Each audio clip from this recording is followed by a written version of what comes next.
keep pushing for Drew to take the throne, but he can't be trusted. He is still your brother. You always gonna be your mama's boy. So Kane is in charge now all of a sudden. All this shit ends now. I said I'm ready for the fight. I'm ready for it all. 'Cause I'm ready for the fight.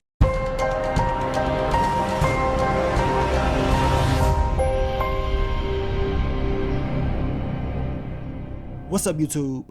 It's your boy Mark Dark, and I'm back with another video. If you're new, if you love power, go ahead, hit that subscribe button, like the video, and leave your theories, comments, everything down below.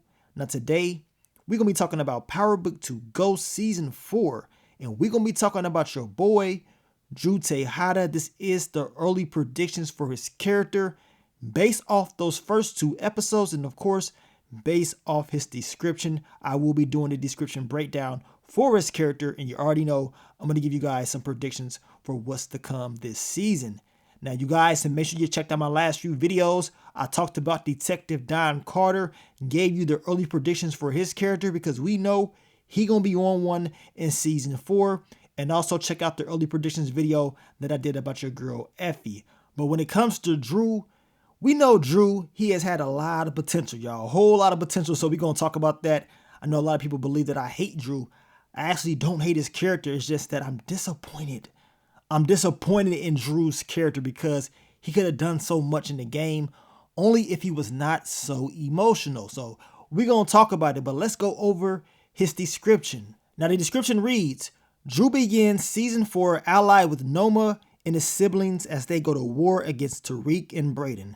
But through a series of trials and revelations, Drew finds himself back where he started, wondering where, if anywhere, he fits into the business. A new unforeseen alliance gives Drew a taste of the power he's been vying for within his family. But with all it costs, Drew has come to terms whether this is what he wants at all. After losing 2 lovers and a father to the world they live in, Drew begins to wonder if there's any true peace waiting for him at the end of this journey. So those are the key elements of Drew Tejada's character. And as you can see, he is struggling mentally. You know what I'm saying? He definitely struggling mentally. And as I told you guys earlier, I don't necessarily hate Drew's character. I'm just disappointed because at the very beginning of this series, we all know that Drew, he was the cool, calm, and collected Tejada, very smart. He didn't overthink things. He didn't seem very emotional until we finally seen him in a relationship. But for the most part, he handled business, right? And he was a thinker. He has some elements of a guy that can really, take over an organization. And of course, he was never underestimated, from my part. I always thought that he can do big things. But I understand last season, Drew, he went through a lot. He lost Gordo, who Monet, she pretty much set that whole thing up. He lost his pops. Ev got drafted. I mean, he lost a lot. So mentally, he was out of it. So at the end of the day, he said, you know what? Monet, she got to go.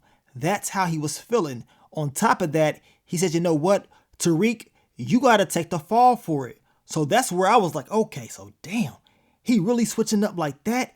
After Diana, she pretty much, was showing that she did not want to take out Tariq, but Drew felt like that was the best game plan. And as you can see, that was the worst game plan.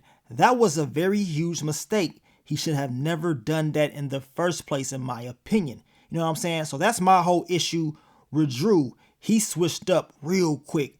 I understand what he's been through, but still, you a little bit too emotional. And it's understanding that you're going to be emotional. But in this game, we all know you cannot be in the drug game and be too emotional, because when you do that, you make a lot of mistakes. Let's just be honest. We know in the first 2 seasons, Drew was doing his thing, right?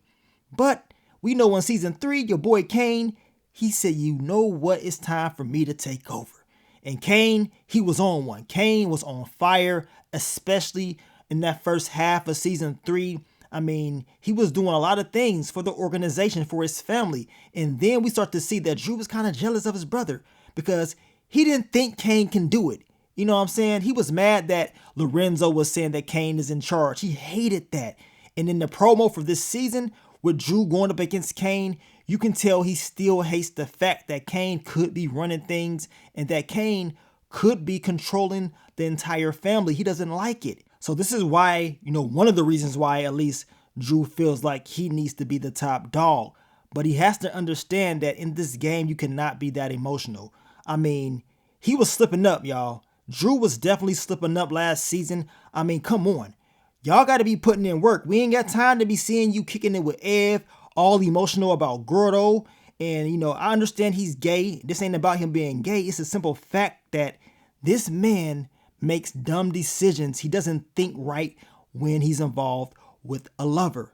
Plain and simple. And we all know this.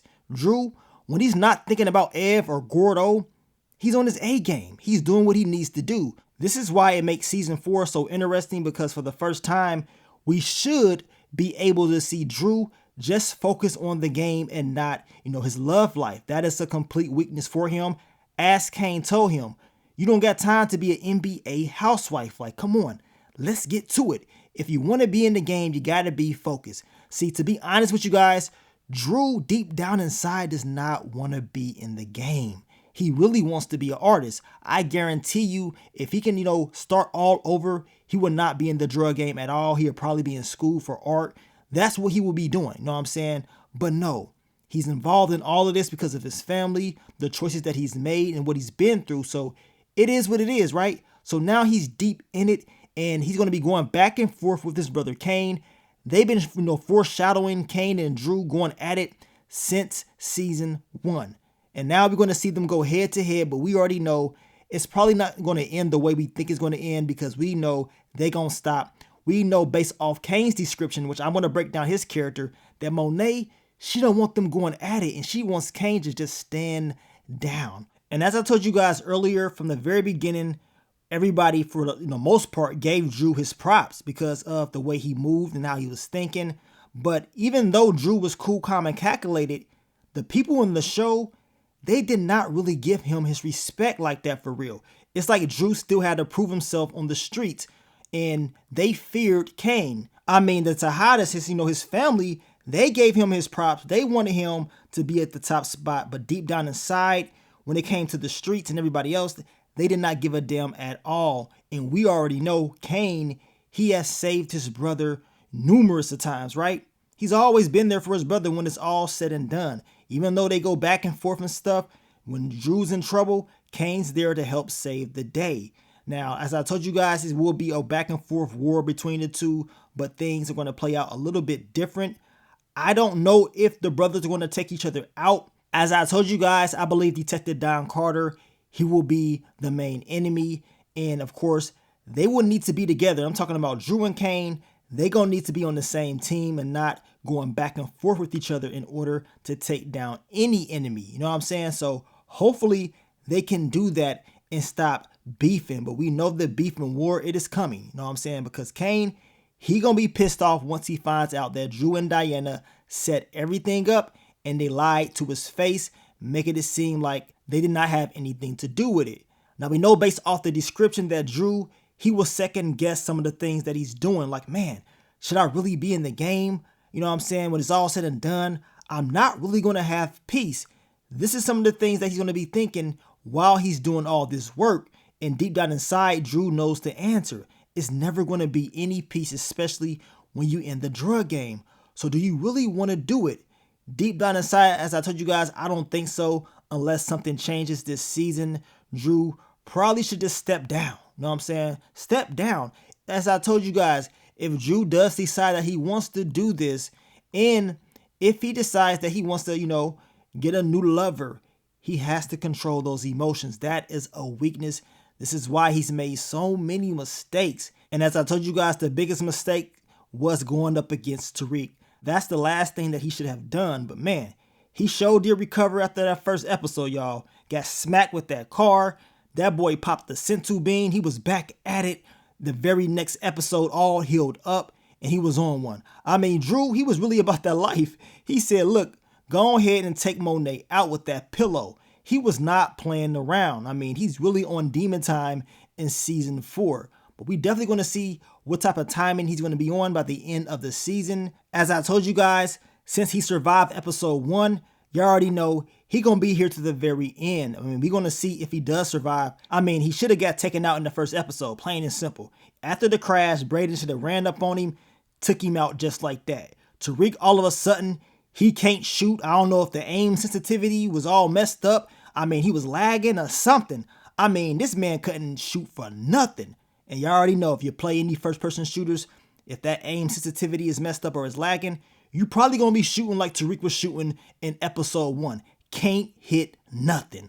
I mean, I just don't get it. But if Drew is to get taken out, to be honest, y'all, I don't really give a damn. Drop him off. It ain't that I don't like him. I'm just very disappointed in him. I mean, come on, Drew. We don't got time for you to be emotional. It is time to get your head on straight. If we got the Drew that's focused and his head is on straight and he's not as emotional, he gonna be cool. But if he goes back to his old ways, making those mistakes, he's done for, especially if he really wants to be in the game, because that is a major, major weakness. But we're gonna see how everything plays out. I just believe the whole thing with him going up against Kane is not going to play out the way we think it's going to play out. And I mean, they're promoting it like something major is going to happen, but I think it may be the complete opposite. At the end of the day, Kane does seem like he has more story to tell, but regardless if you hate Drew or not, you can never underestimate him. I've been saying that since day one. I ain't underestimating him, even though I don't agree with some of the things that he's been doing. You don't underestimate anybody, and that's the last thing that Kane needs to be doing, or anybody else. But I can't wait to see how it all plays out by the end of the season. You guys, leave your theories, predictions, leave it all down below. How did you see it playing out for Drew Tejada in season 4 of Power But 2 Ghosts? Now, I want to thank you guys once again for all the love, all the support, and I'll catch y'all on the next one. But let me get up on out of here, man. It's your boy Mark Dark. I'm out. Peace.